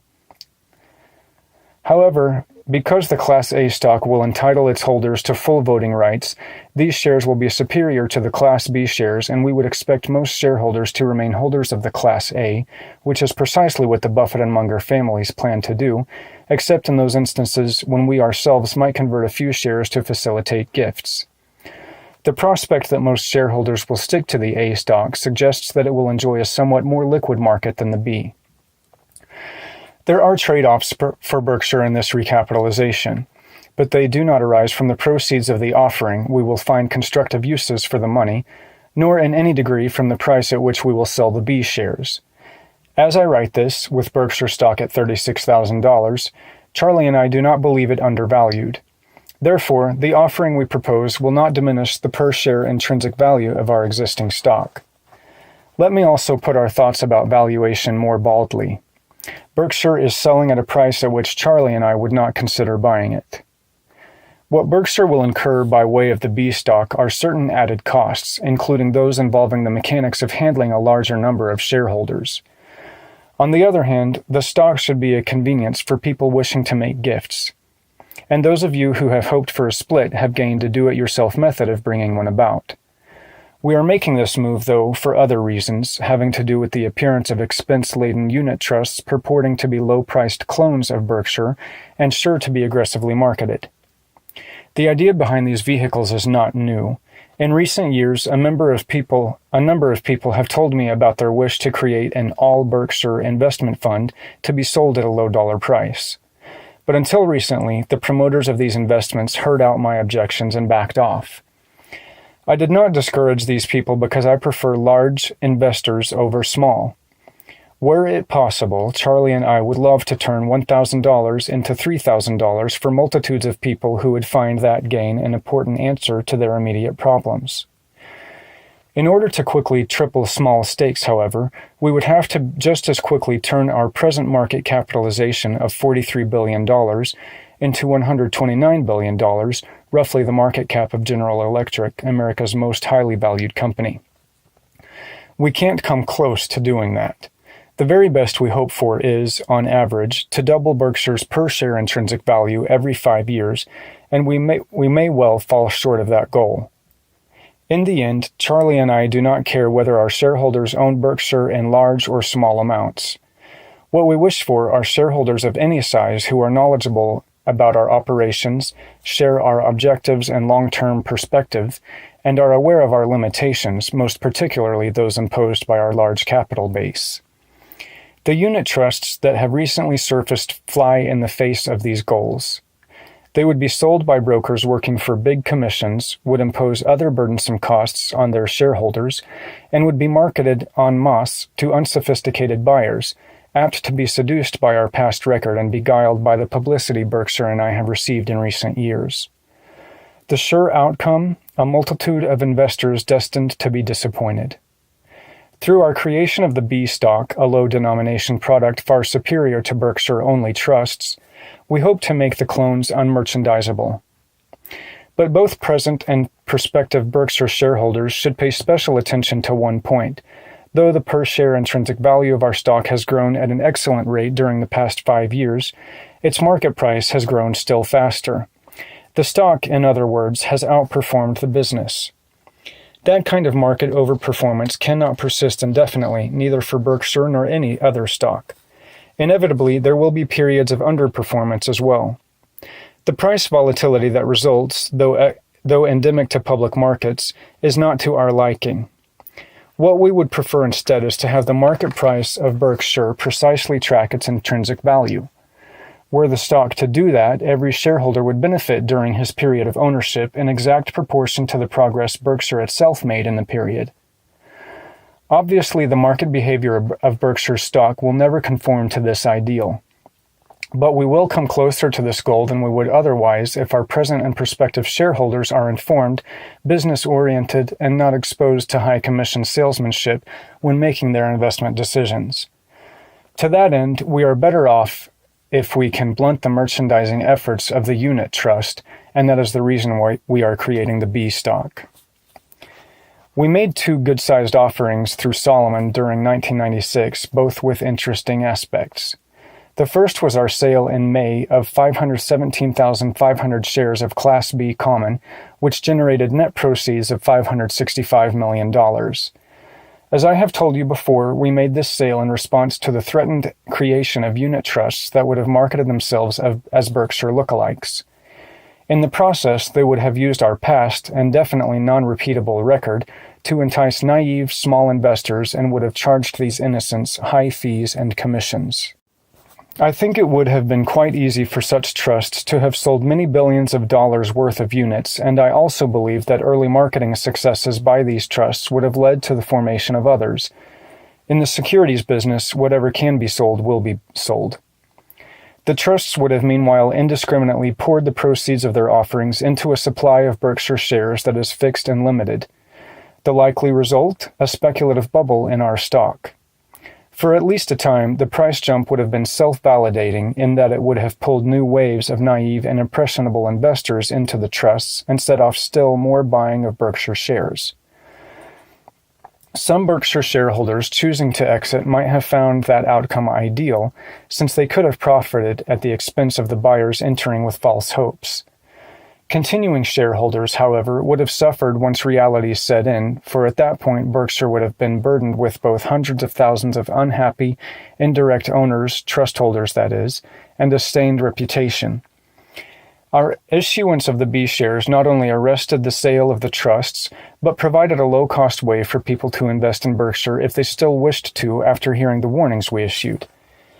To blunt the enthusiasm that brokers normally have for pushing new issues, because that's where the money is, we arranged for our offering to carry a commission of only 1.5%, the lowest payoff that we have ever seen in common stock underwriting.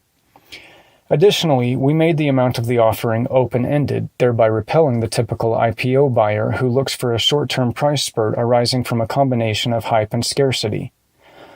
Overall, we tried to make sure that the B stock would be purchased only by investors with a long-term perspective.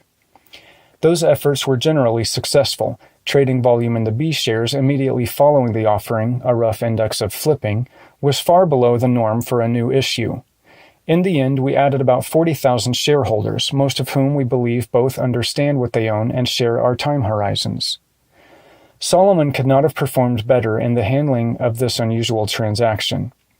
Its investment bankers understood perfectly what we were trying to achieve and tailored every aspect of the offering to meet these objectives. The firm would have made far more money, perhaps 10 times as much, if our offering had been standard in its makeup. But the investment bankers involved made no attempt to tweak the specifics in that direction. Instead, they came up with ideas that were counter to Solomon's financial interest, but that made it much more certain Berkshire's goals would be achieved.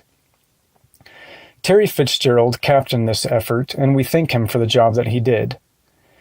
Given that background, it won't surprise you to learn that we again went to Terry when we decided late in the year to sell an issue of Berkshire notes that can be exchanged for a portion of the Solomon shares that we hold. In this instance, once again, Solomon did an absolutely first-class job selling $500 million of principal amount of 5-year notes for $447.1 million. Each $1,000 note is exchangeable into 17.65 shares and is callable in 3 years at an accreted value. Counting the original issue discount and a 1% coupon, the securities will provide a yield of 3% to maturity for holders who do not exchange them for Solomon stock. But it seems quite likely that the notes will be exchanged before their maturity. If that happens, our interest cost will be about 1.1% for the period prior to exchange.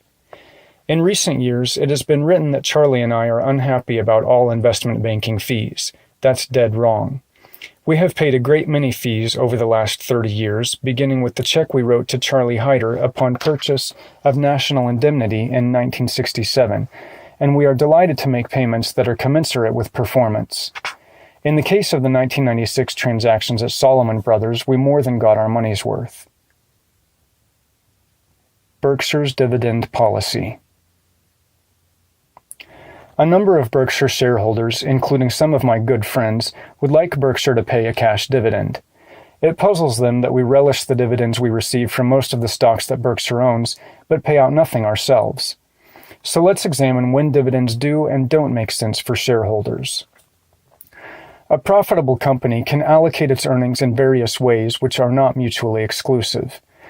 A company's management should first examine reinvestment possibilities offered by its current business, projects to become more efficient, expand territorially, extend and improve product lines, or to otherwise widen the economic moat separating the company from its competitors.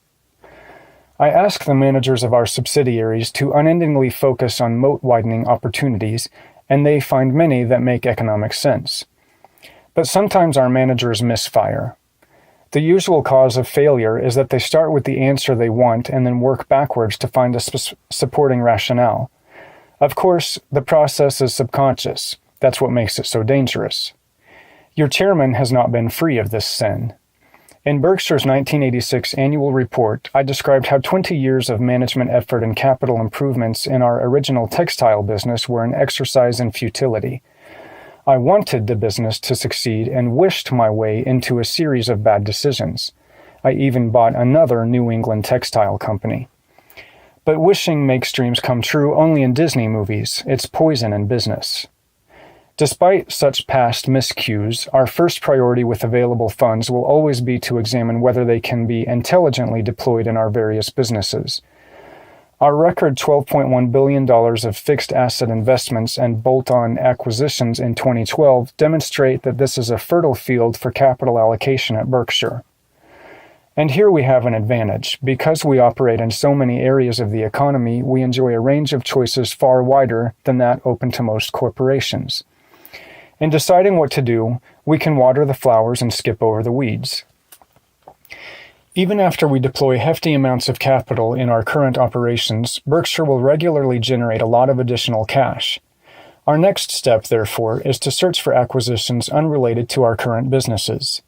Here, our test is simple. Do Charlie and I think we can effect a transaction that is likely to leave our shareholders wealthier on a per-share basis than they were prior to the acquisition? I have made plenty of mistakes in acquisitions and will make more. Overall, however, our record is satisfactory, which means that our shareholders are far wealthier today than they would be if the funds were used for acquisitions had instead been devoted to share repurchases or dividends. But to use the standard disclaimer, past performance is no guarantee of future results.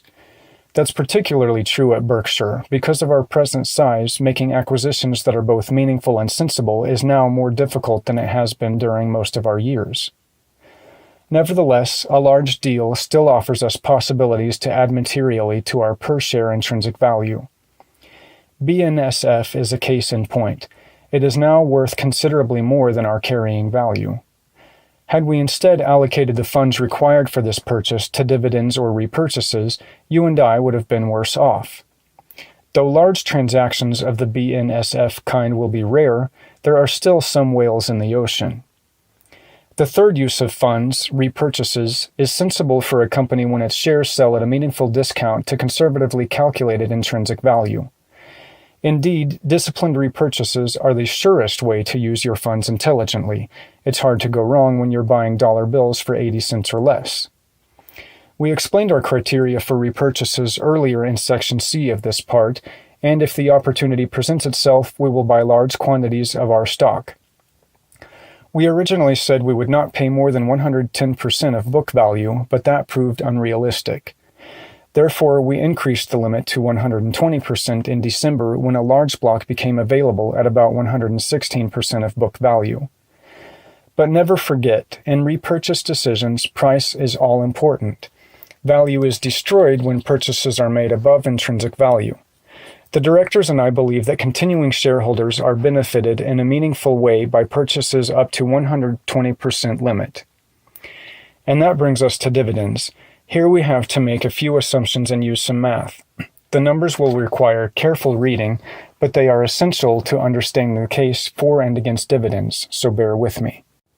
We'll start by assuming that you and I are the equal owners of a business worth $2 million of net worth. The business earns 12% on tangible net worth, $240,000, and can reasonably expect to earn the same 12% on reinvested earnings. Furthermore, there are outsiders who always wish to buy into our business at 125% of net worth. Therefore, the value of what we each own is now $1.25 million. You would like to have the two of us shareholders receive 1/3 of our company's annual earnings and have 2/3 be reinvested. That plan, you feel, will nicely balance your needs for both current income and capital growth. So you suggest that we pay out $80,000 of current earnings and retain $160,000 to increase the future earnings of the business. In the first year, your dividend would be $40,000, and as earnings grew and the 1/3 payout was maintained, so too would your dividend. In total, dividends and stock value would increase 8% each year, 12% earned on net worth less 4% of net worth paid out. After 10 years, our company would have a net worth of $4,317,850, the original $2 million compounded at 8%, and your dividend in the upcoming year would be $86,357. Each of us would have shares worth $2,698,656, 125% of our half of the company's net worth. And we would live happily ever after, with dividends and the value of our stock continuing to grow at 8% annually. There is an alternative approach, however, that would leave us even happier. Under this scenario, we would leave all earnings in the company and each sell 3.2% of our shares annually. Since the shares would be sold at 125% of book value, this approach would produce the same $40,000 of cash initially, a sum that would grow annually. Call this option the sell-off approach. Under this sell-off scenario, the net worth of our company increases to $6,211,696 after 10 years, $2 million compounded at 12%. Because we would be selling shares each year, our percentage ownership would have declined, and after 10 years, we would each own 36.12% of the business.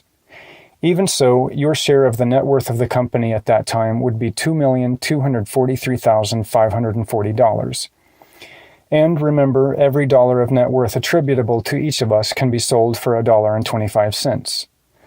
Therefore, the market value of your remaining shares would be $804,425, about 4% greater than the value of your shares if we had followed the dividend approach. Moreover, your annual cash receipts from the sell-off policy would now be running 4% more than you would have received under the dividend scenario. Voila! You would have both more cash to spend annually and more capital value. This calculation, of course, assumes that our hypothetical company can earn an average of 12% annually on net worth, and that its shareholders can sell the shares for an average of 125% of book value. To that point, the S&P 500 earns considerably more than 12% on net worth and sells at a price far above 125% of that net worth. Both assumptions also seem reasonable for Berkshire, though certainly not assured. There also is a possibility that the assumptions will be exceeded. If they are, the argument for the sell-off policy becomes even stronger. Over Berkshire's history, admittedly one that won't come close to being repeated, the sell-off policy would have produced results for shareholders dramatically superior to the dividend policy.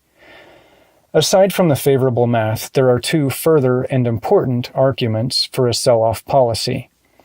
First, dividends impose a specific cash-out policy upon all shareholders. If, say, 40% of earnings is the policy, those who wish 30% or 50% will be thwarted. Our shareholders cover the waterfront in their desires for cash.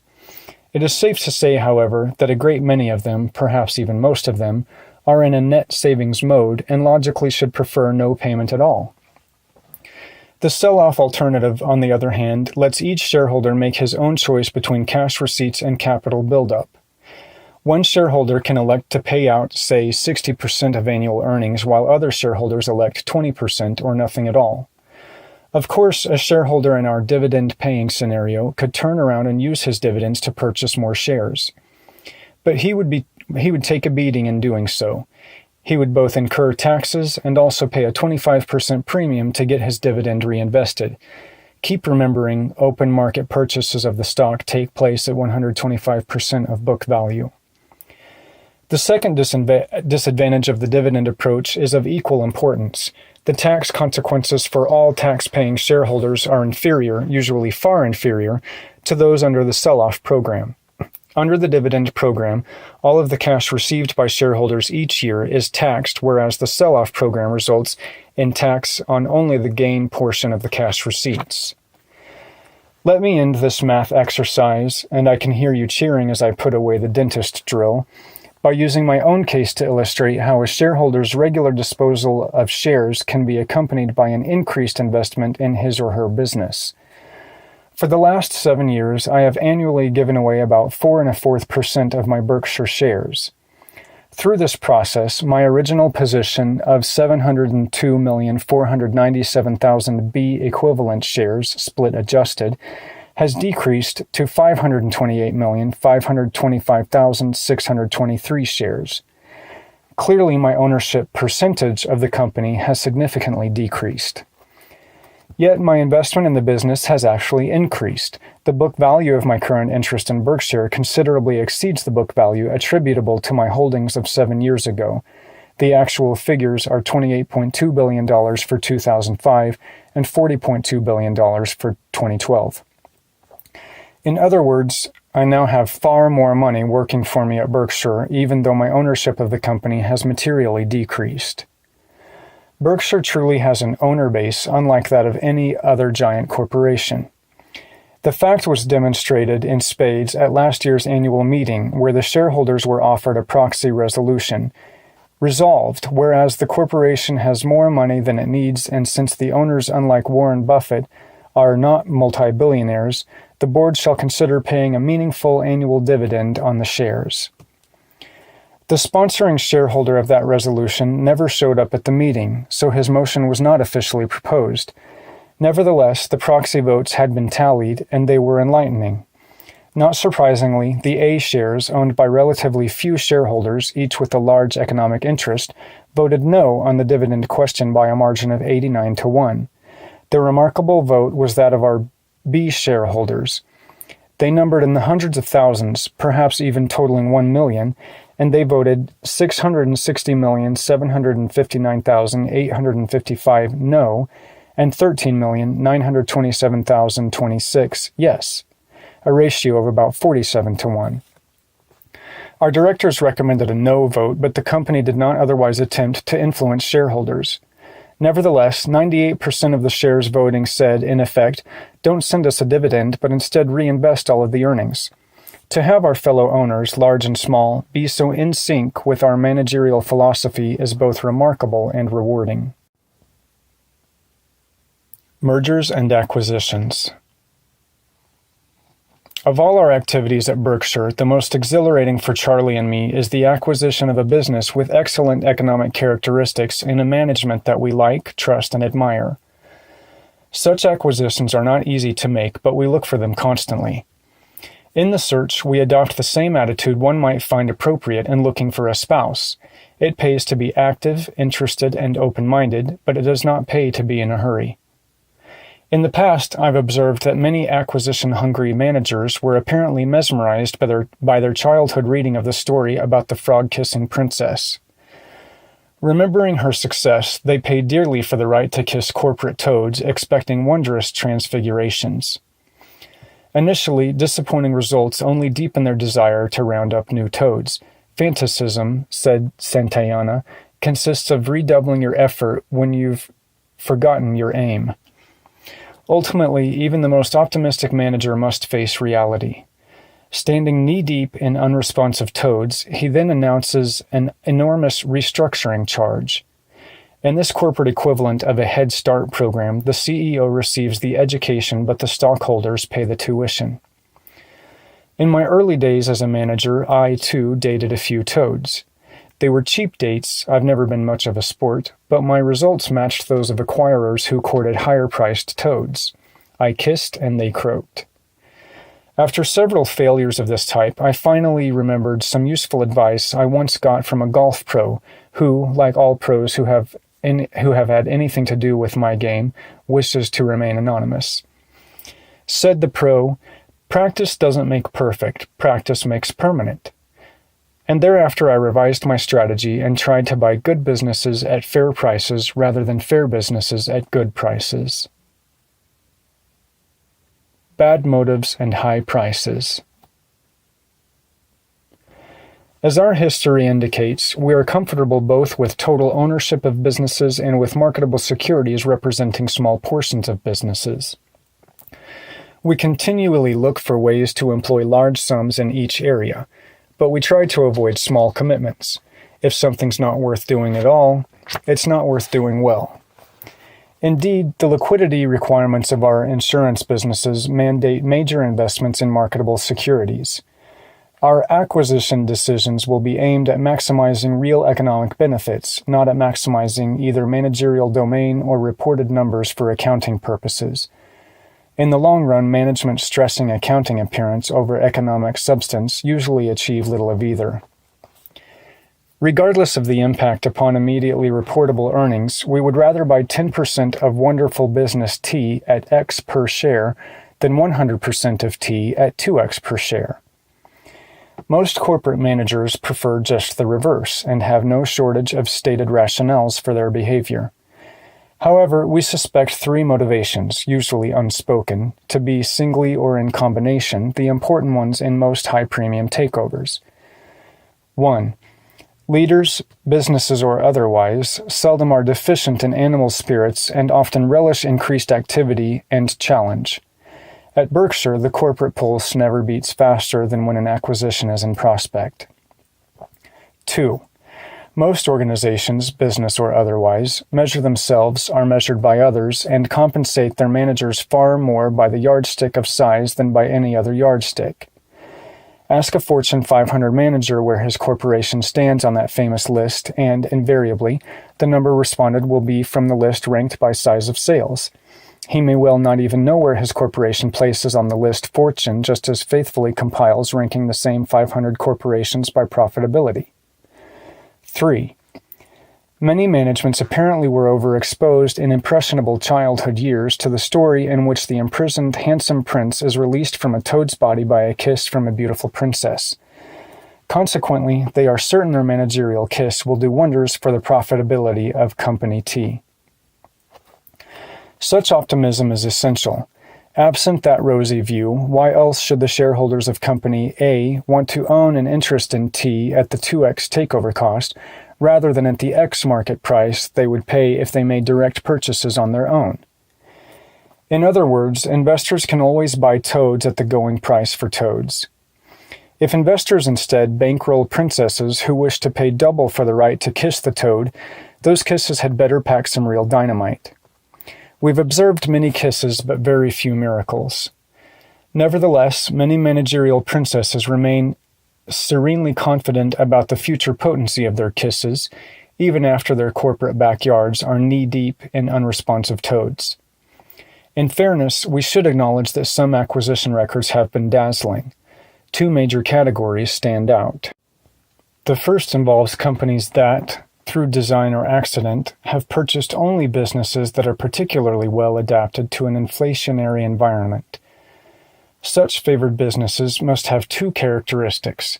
One, an ability to increase prices rather easily even when product demand is flat and capacity is not fully utilized, without fear of significant loss of either market share or unit volume.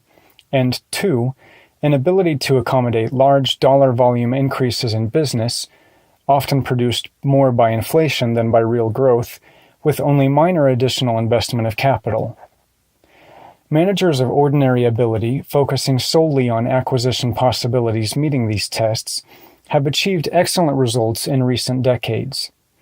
However, very few enterprises possess both characteristics, and competition to buy those that do has now become fierce to the point of being self-defeating.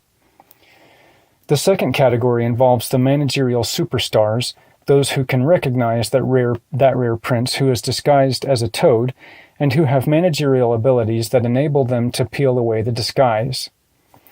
We salute such managers as Ben Heinemann at Northwest Industries, Henry Singleton at Teledyne, Erwin Zaban at National Service Industries, and especially Tom Murphy at Capital Cities Communications, a real managerial twofer whose acquisition efforts have been properly focused in Category 1 and whose operating talents also make him a leader of Category 2.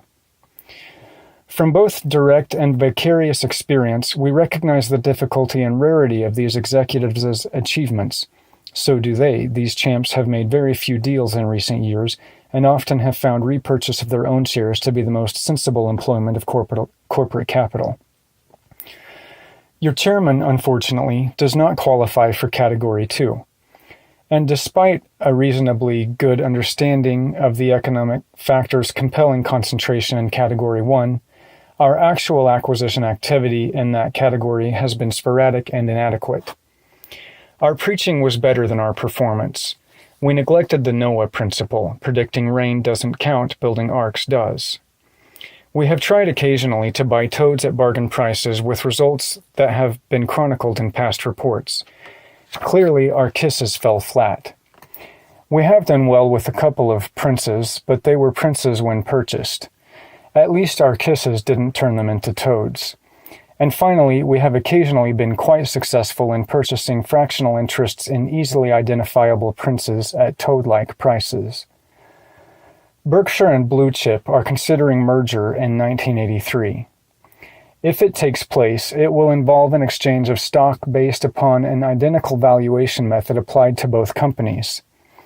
The one other significant issuance of shares by Berkshire or its affiliated companies that occurred during present management's tenure was in the 1978 merger of Berkshire with Diversified Retailing Company. Our share issuances followed a simple basic rule. We will not issue shares unless we receive as much intrinsic business value as we give. Such a policy might seem axiomatic.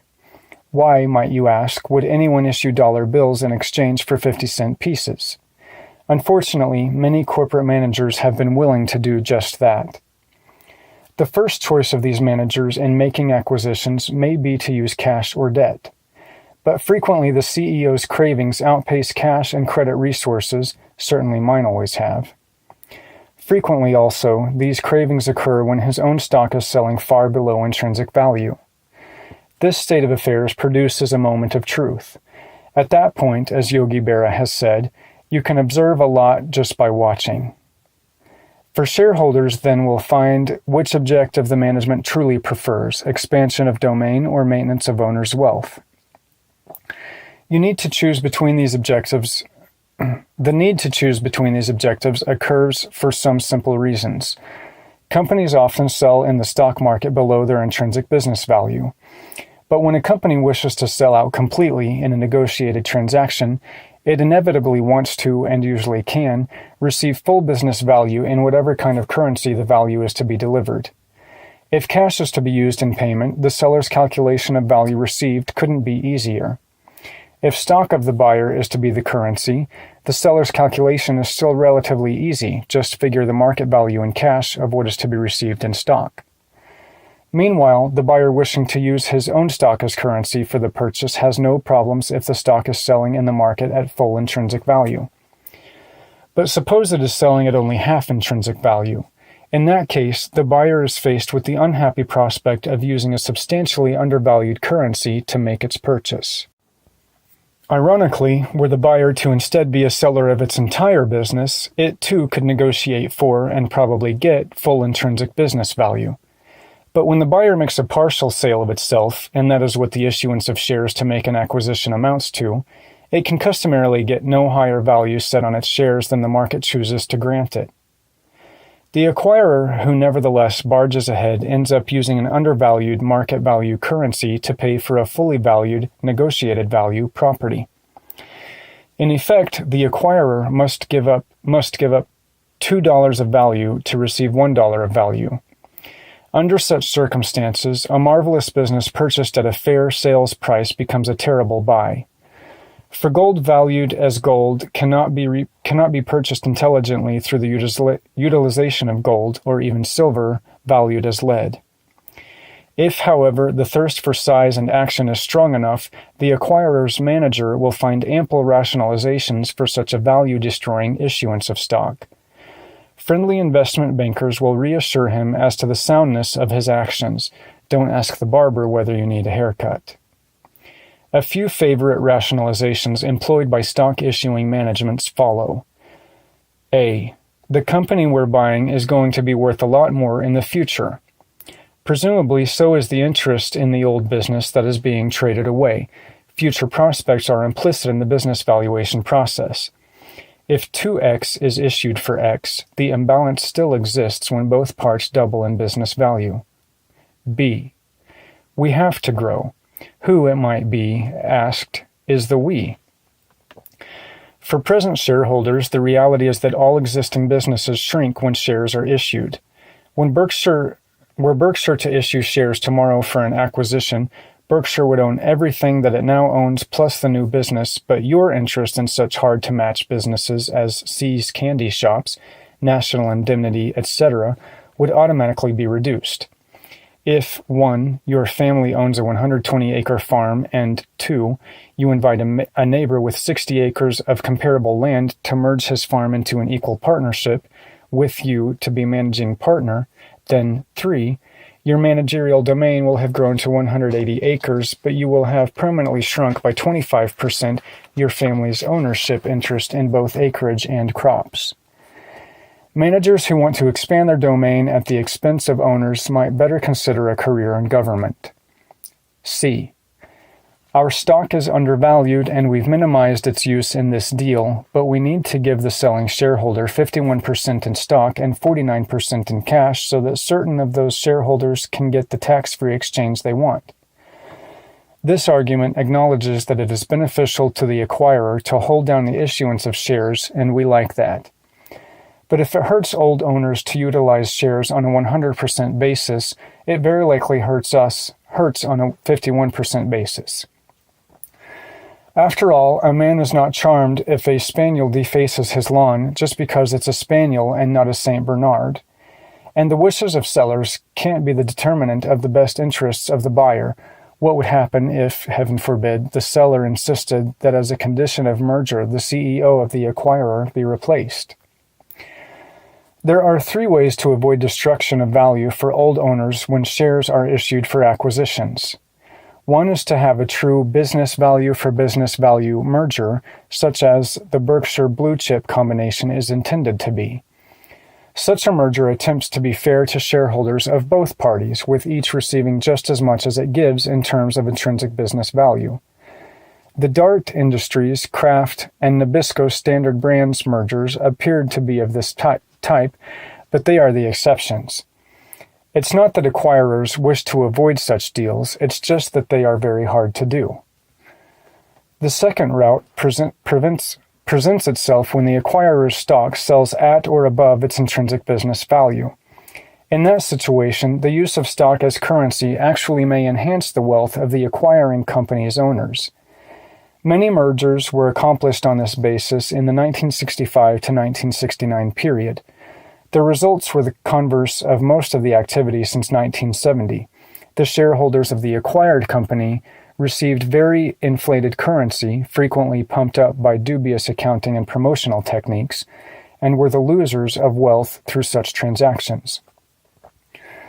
During recent years, the second solution has been available to very few large companies. The exceptions have primarily been those companies in glamorous or promotional businesses to which the market temporarily attaches valuations at or above intrinsic business valuation.